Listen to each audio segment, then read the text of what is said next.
With President Trump occupying the Oval Office, things are getting a little hot in the kitchen for the Palestinian Arabs.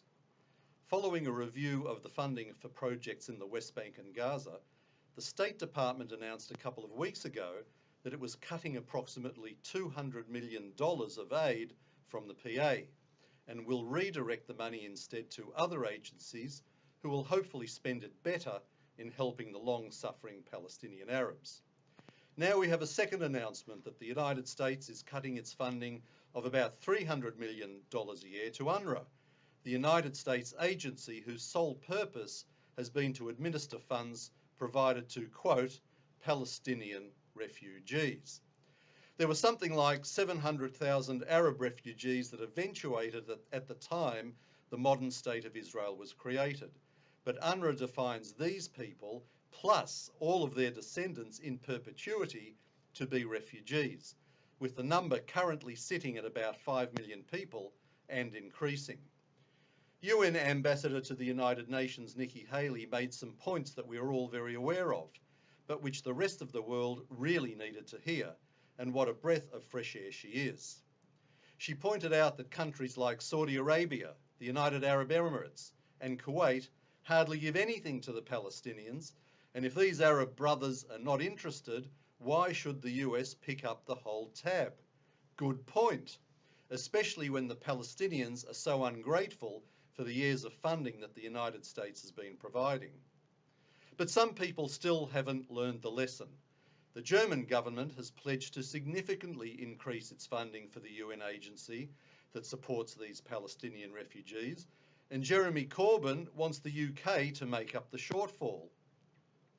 Nevertheless, the winds are blowing away from the Palestinians, and it's not before time. But it's not all peaches and cream just yet.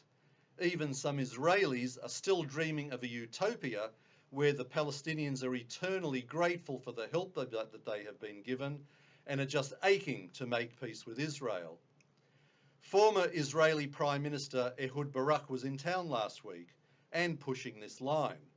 He was the one who offered Yasser Arafat the absolute maximum that any Israeli ever possibly could, only to have Arafat walk away from the deal.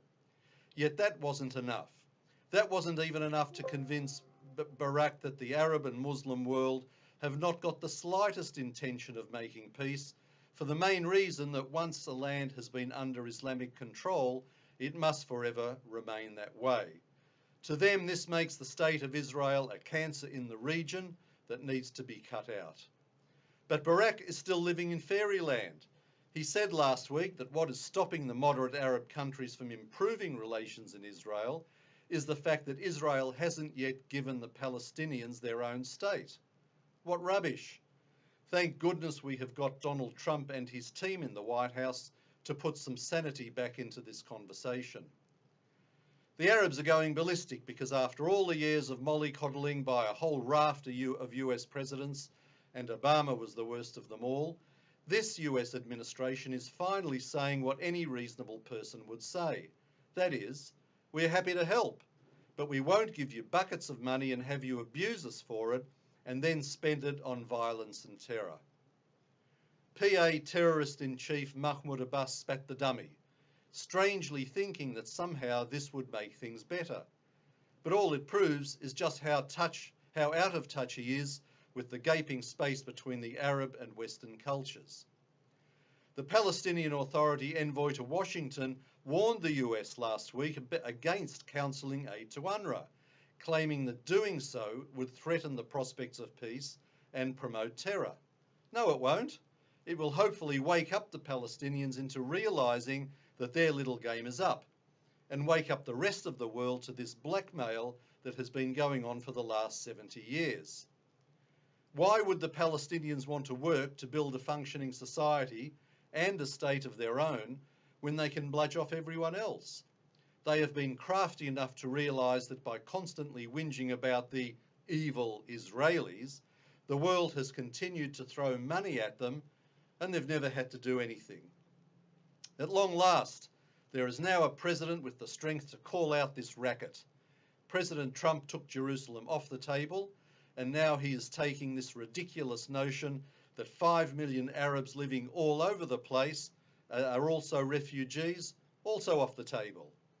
I'm not exactly sure what is left on the table, but whatever it is, at least it's pertinent to establish a long-lasting peace in the region. A peace that enables Israel to grow and prosper and make a meaningful contribution to humanity. I'm not particularly interested in what the Arabs want to do with their piece of peace. If they want to burn tyres and chop people's heads off, well, that's up to them. But just let Israel and the rest of the civilised world move forward. This is Alan Freedman from Nothing Left for the Australian Jewish Association.